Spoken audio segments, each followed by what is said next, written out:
พวกเราแม่นนักศึกษาภาคสร้างครูจิตวิทยาการศึกษาปี2รุ่นที่9วันนี้พวกเราจะมานำเสนอวิดีโอเข้าในการเรียนการสอนวิชาจิตวิทยาในแนวโรงเรียนกลุ่มอาชีพ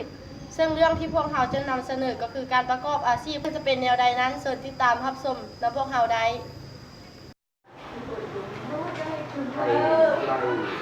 ไปได้นี่เลยโอ้จีตัวนี้แล้วไข่ซื่อๆแล้วได้เงินเป็นพันล้านไปเลยฮะขายไข่ไก่ก็ได้เงินล้านชูมาเบิ่งแม่แม่สมัยไข่ไก่นี่นะไข่ไก่เนี่ยดึงทับอิดแล้วว่าเราเลี้ยงไก่ไข่เป็นพันโตแล้วเขาเรียกอะไรไม่ใช่ในวันไก่ออกถ้าเราได้ไข่ประมาณว่า650ใบหน่อยแล้วในกระมังจะมีลูกค้าออกมาเอาไข่เอาไปไข่เขาเรียกเราหักค่าอาหารอ้อค่าให้งานไม่ได้ลูกค้านะ400,000เป็นโตมื้อนึงสิถ้าว่าไปแล้ว2 มื้อ 3 มื้อเป็นเดือนเป็นปีแต่เราสิได้เงินหลายก็ได้ โอ้คือได้หลายแท้ก็สิคิดไรนะไปกินตามวะโอ้ประมาณเดือนนึงได้12 ล้านพุ่นน่ะ12 ล้านปีนึงต้องได้หลาย100 ล้านต่อปีพุ่นน่ะคือได้หลายแท้โอ้โหได้หลายนั่นคุณบาใส่เอามาเบิ่งดูนี่สมัยนี้เนี่ยเพราะว่าเขาจะเรียกอาชีพนี่ว่าเขาต้องมักในอาชีพนั้นมีความศรัทธามีความอดทนเขาจะมีเป้าหมายเสร็จว่าเขาจะพัฒนาวิถีลงกับแม่ได้ดังคำบอกของทางคนอื่นที่บอกว่า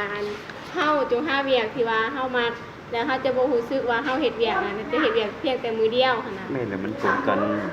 เว้าอาชีพอีกแล้วพอเราบ่ฮู้ซะว่าสิเฮ็ดเวียกหยังแม่แล้วเราสมมุติได้ยังไงว่าเรามักอาชีพเนี่ยเพื่อกูรู้คือกันว่าค่อยนั้นเหมาะสมที่จะเฮ็ดเกี่ยวกับอาชีพใดตามที่ชื่อมันมีแบบทดสอบบุคลิกภาพของพันฮอกแลนด์มันเป็นแบบบุคลิกภาพว่าเขามันมีคนถนัดมีคนถวันด้านใด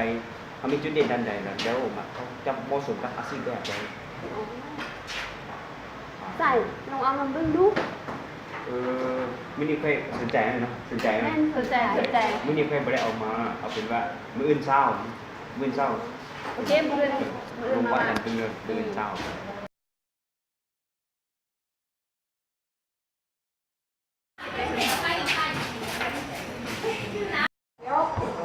ภาษาเจ้าในวัดมาบอกฮอกแลนด์บ่มาอยู่มาแล้วเหรอมาแล้ว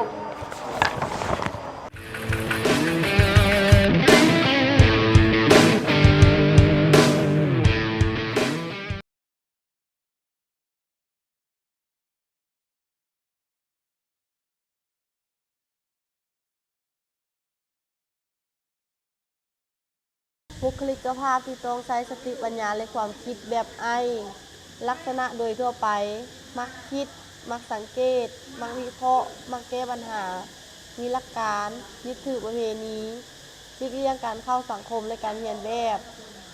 บุคลิกภาพที่เด่นมีความเชื่อมั่นในตัวเองมีความคิดหุนแหงอุทิศเวลาให้กับเวียกงานอย่างเต็มที่อาชีพที่สอดคล้องกับบุคลิกภาพแพทย์การยานักวิทยาศาสตร์นักคณิตศาสตร์นักเคมีศาสตร์นักจิตวิทยานักสังคมศาสตร์นักเศรษฐศาสตร์นักมหาวรรณคดี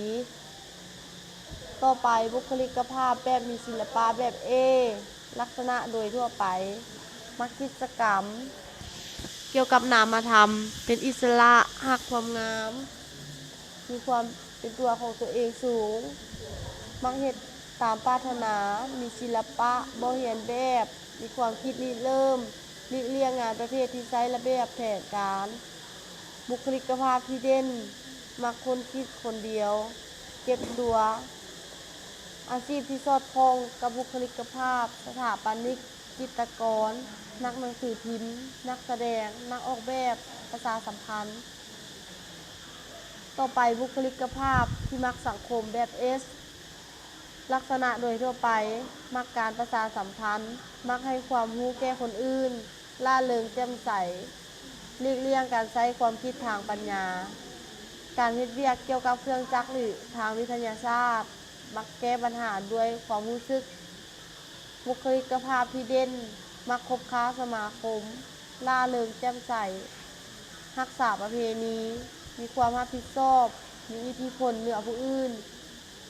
อาชีพที่สอดคล้องกับบุคลิกภาพนักธุรกิจนายธนาคารนายหน้าข้าราชการผู้พิพากษาทนายความแอร์โฮสเตสต่อไปบุคลิกภาพแบบแก้ปัญหาแบบลักษณะโดยทั่วไปมีลักษณะเป็นผู้นำมีความคิดริเริ่มมีความเชื่อมั่นในตัวเองหลีกเลี่ยงสถานการณ์ที่ต้องใช้กำลังทางปัญญาบ่มักกิจกรรมที่เป็นระเบียบแบบแผน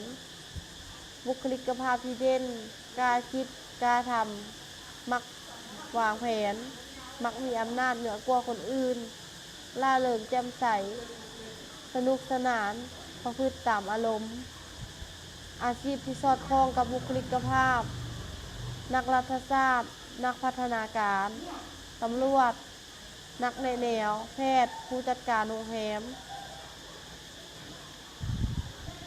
ต่อไปบุคลิกภาพแบบจริงจัง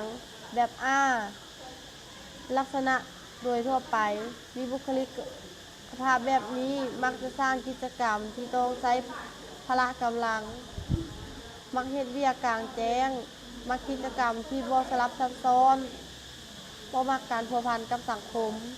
ค่อนข้างแข็งกระด้างยึดถือประเพณีบุคลิกภาพที่เด่นมีความเป็นผู้ใหญ่มีความอดทนมีความบากบั่นกล้าแสดงผลงานขาดทักษะในการสร้างสัมพันธภาพทางสังคมอาชีพที่สอดคล้องกับบุคลิกภาพวิศวกรรมนักบินสัตวแพทย์ทหารนายสร้างผู้สอนพละประมงป่าไม้บุคลิกภาพแบบเฮ็ดตามระเบียบแบบแผนแบบลักษณะโดยทั่วไปมักกิจกรรมที่เป็นรูปธรรมและกิจกรรมทางภาษายึดถือประเพณีมักเฮ็ดตามระเบียบแบบแผนหลายกว่าการคิดริเริ่มด้วยตัวเองเป็นพวกวัตถุนิยมและเจ้าระเบียบบุคลิกภาพที่เด่นผู้ที่มีบุคลิกภาพแบบนี้มักกิจกรรมที่เป็นรูปธรรมและกิจกรรมทางภาษายึดถือประเพณีมักเฮ็ดตามระเบียบแบบแผนหลายกว่าการริเริ่มด้วยตนเองเป็นพวกวัตถุนิยมและเจ้าระเบียบอาชีพที่สอดคล้องกับบุคลิกภาพเลขานุการพนักงานบริหารนักบัญชีพนักงานต้อนรับพนักงานพิมพ์ดีด มาฮอดนี้การนำเสนอของกลุ่มผู้ข้าพเจ้าก็ได้สิ้นสุดลงแล้วต่อไปขอเชิญน้องๆไปติดตามสถานที่การเรียนนำกลุ่มการศึกษาและค้นหาข้อมูลตามอินเทอร์เน็ตต่างๆด้วยตนเองอย่าลืมว่าเวลาของท่านมีจำกัดอย่าเฮ็ดตามความฝันของคนอื่นจงซอกหาเวียกที่ท่านฮักแล้วท่านจะบ่ได้รู้สึกว่าเฮ็ดเวียกแม้แต่มื้อเดียวขอขอบใจ